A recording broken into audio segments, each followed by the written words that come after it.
O ito naman, gigil na gigil sila doon sa laway. O, di ba? Dahil nga sa laway, ito, panoorin naman natin itong gigil ni Garin tungkol sa laway. Ewan ko ba, nanggigigil din naman kami sa iyo, Garin, sa dami ng mga batang namatay dahil pinagtuturokan nyo ng dengbaksya. Ikaw ba talaga dapat ang nagsasalita dyan, buwisit ka? Putang ina, anong ganap mo dyan? Issue ba sa inyo yung laway ni Luistro? O, naging issue yung laway ni Luistro kasi nga, putang ina yan.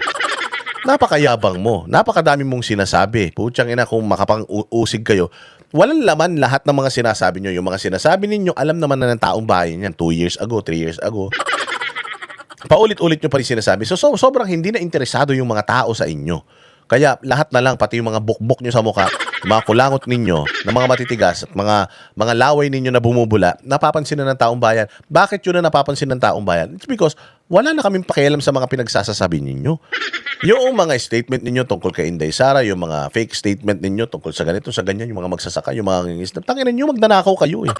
Hindi kami interesado doon at hindi namin pinakinggan yun. Pero napansin namin yung bumubulang laway mo. Ganito kasi yan. Kung interesado ang tao sa sinasabi mo, kung tama yung sinasabi mo, putsang ina, kahit anong suot mo, kahit bungal ka, kahit may muta ka, kahit may sipon ka, kung interesado yung tao sa sinasabi mo, hindi nila makikita yung itsura mo. Nakafocus sila doon sa information na ibinabahagi mo. But then again, dahil nga walang interest yung tao sa pinagsasasabi niya, imaginein mo, hindi ba nakasakit nga naman sa puso yun na sa haba ng speech ni Luistro, putang ina, nakapokus yung tao sa laway niya. Ako kanina pa ako nagsasalita. Wala naman akong laway. Hindi ba? So, ibig sabihin talaga, walang interest yung tao sa mga kung ano man ang pinagsasasabi ninyong mga congressman kayo. Mas interesado pa kami na hanapan kayo ng mga kapangitan sa mga katawan ninyo. Dahil kung magmalinis kayo, akala ninyo, kayo yung pamangkin ni Mr. Clean. Pero putang ina, ang dudumi nyo naman, ang babaho nyo naman, ang sasama naman ng mga ugali nyo, mas masaol pa kayo sa basurahan. So ngayon, gigil na gigil sila doon. Akala ko ba hindi kayo apektado? Tinanong nyo si Garin, di ba? Garin. Akala ko ba hindi, si Garin, si Luistro. Luistro, apektado ka pa doon? Hindi naman pala siya apektado. Bakit pa ilang magpa-press conference kayo para dyan? Tangina, gumastos kayo ng pera ng taong bayan sa press conference nyo para pag-usapan yung laway ni Luistro? Tangina niyan. Ano masasabi nitong... At saka ang masaklap talaga dito, ito pang tao na to ang nagsasalita. Ito pang tao na putang ina, ang daming namatay na bata dahil sa katarantaduhang desisyon nitong hayop na ito. Tapos siya ang magsasabi tungkol sa morals ng tao. Putang ina, hindi ka nahihiya. Ibang klase, no? Ibang klase talaga yung mga makakapalang mukha sa Pilipinas. Putang ina yan. Yung maraming kabit, putya siya yung nagbibigay ng advice patungkol sa matatag na relasyon. Yung magnanakaw, siya yung nagpipreach ng salita ng Diyos na bawal magnakaw. Yung mga tulpo na homewrecker, yung mga tulpo na di umanong mga manyakis at napakaraming mga babae at sila mismo ay may mga infidelities at adulteries na mga adulterer na mga tao. Sila yung galit na kapag ang isang lalaki nagloko sa babae, nagkaroon ng ibang babae, galit sa kanilang mga palabas sa TV. Sila itong mga adulterer, di umano. Pero galit na galit sila doon sa mga tao na mga adulterer na mga topic nila sa kanilang mga vlog. Ganyan ngayon sa Pilipinas, mga posing ko. Sino yung kriminal? Siya yung nagmamalinis.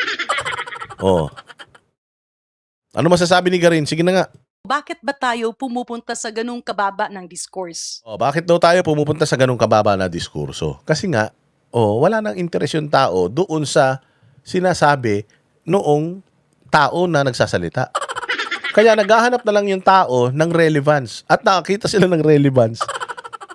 Mas nakitaan nila yung pagbula ng bibig ni Luistro na mas importante yun kaysa sa pinagsasasabi niya. Dapat nga magsilbing senyalis yun sa inyo na mga congressman na wala nang nakikinig sa inyo.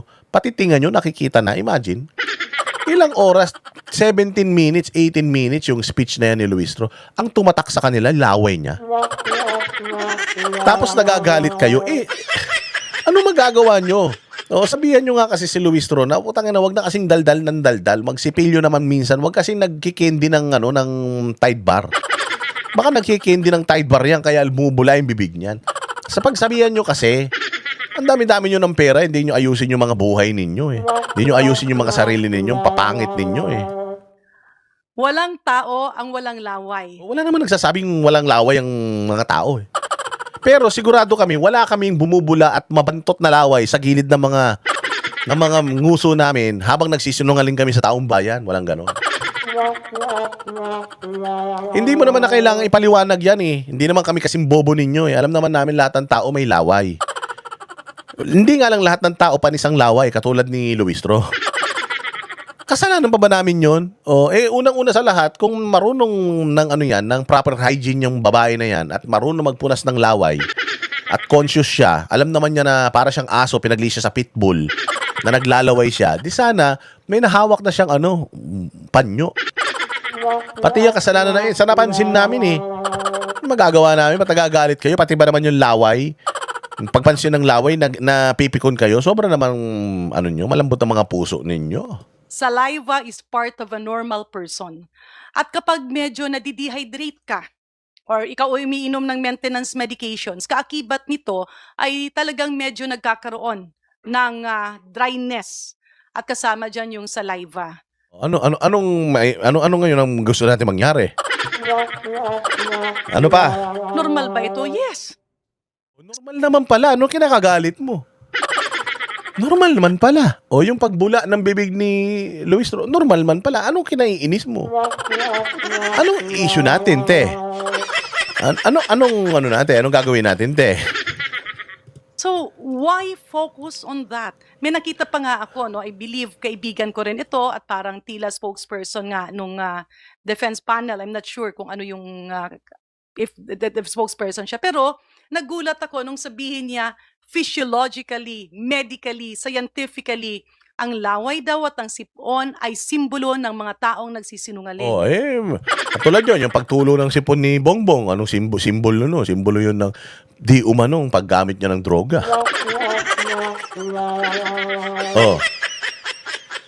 Si Pinocchio nga, umahaba yung ilong pag nagsisinungaling eh. Baka naman totoo na yung pagbula ng laway tsaka pagtulo ng sipon, baka pagsisinungaling talaga yan, kaya ganyan. My God, that's a big lie. Especially if you're a former official of the government. Hindi kasi pwedeng nililito natin. Ang sipon ay isang viral infection na nangyayari sa ating lahat. At hindi natin dapat kutsain ang isang taong sinisipon. Sipunin eh, ano magagawa namin? Sipunin eh. Halimbawa yung si Bongbong, nag-i-speech, tumutulo yung sipon. Nire-represent niya yung Pilipinas, tulo ng tulo yung sipon niya. Anong gagawin natin? Papabayaan natin? Sabi ko nga sa'yo, if wala namang kabuluhan yung pinagsasasabi at parang lumalabas na mas may kabuluhan pa yung sipon nila.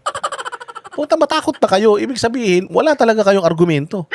Ibig sabihin, yung mga Pilipino talaga hindi na interesado sa pinagsasasabi ninyo. Sa dami nung lumabas sa bibig niya, tanongin nyo tao, may natandaan?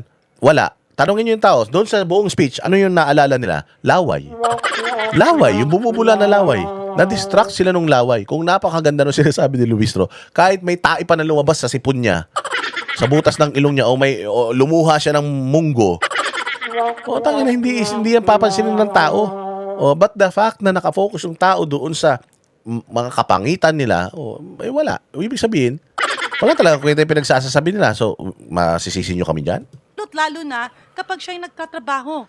Hindi rin natin pwedeng i-focus sa laway o kung ano man yan. Kasi ang tanong doon, tama ba ang sinasabi nila? Ayun na nga. Tama ba yung sinasabi nila? Mali eh. Saan tayo magpo-focus? Doon na lang sa laway. Mag-focus na lang tayo sa sipon. Mali yung sinasabi nila eh. Kung para sa'yo, tama yun. Ikaw, tanungin kita, Garin. Nung nakita mo yung laway ni Luistro, na-distract ka din, di ba? Na-distract ka din. Kaya nga nagsasalita ka ngayon tungkol sa laway niya dahil na-distract ka din eh. Tanungin kita, ano yung mga sinabi ni Luistro na natatandaan mo? Malamang sa alamang, wala ka talagang matandaan. Ang natatandaan mo, yung laway lang niya eh. Kung ikaw nga, ganyan na nararamdaman mo, kami pa. Nagsisinungaling ba yung ating mga abogado at yung ating mga prosecutors? Oo. Ginagawa ba nila ang kanilang tungkulin? Ginagawa nila yung tungkulin nila, pero nagsisinungaling sila. Oo. Ano pa? Go into a discourse. Again, we're going back to fake news. Anong fake news? Anong fake news doon? May bula nga sa bibig eh. Naglalaway nga yung abogado niyo sipunin eh. Sipunin na, object pa ng object. Wala pang iyo object pa. Di pa nagsasalita yung bagano, nag-object na. Putang ina yan. Punong-puno kayo dyan ng mga tanga eh. Tapos nagagat kayo sa tao kung papansinin ng mga tanga kayo. Ito na nga lang magagawa namin eh.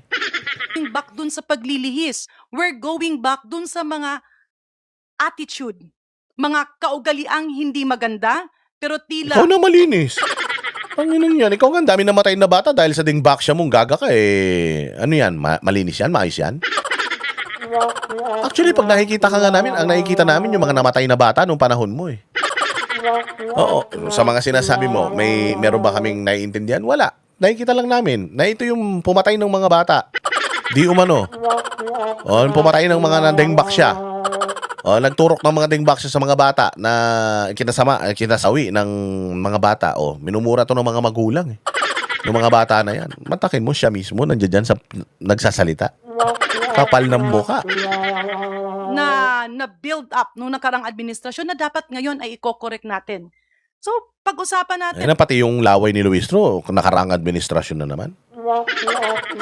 Diyos ko naman. Ba yan? Kasalanan naman ng mga Duterte yung laway? O sa bagay, sabi nila, kasi kung hindi sana na may impeach si Inday Sara, kung hindi sana lumabas si Mary Grace Piatos, hindi sana bumula ang bibig ni Luistro.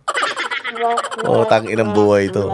Ay, nako, wala na talagang pag-asa itong mga taga-gobyerno natin, mga bossing. Yan ang panatero, walang inuurungan. Pag tama palakpakan, pag mali ay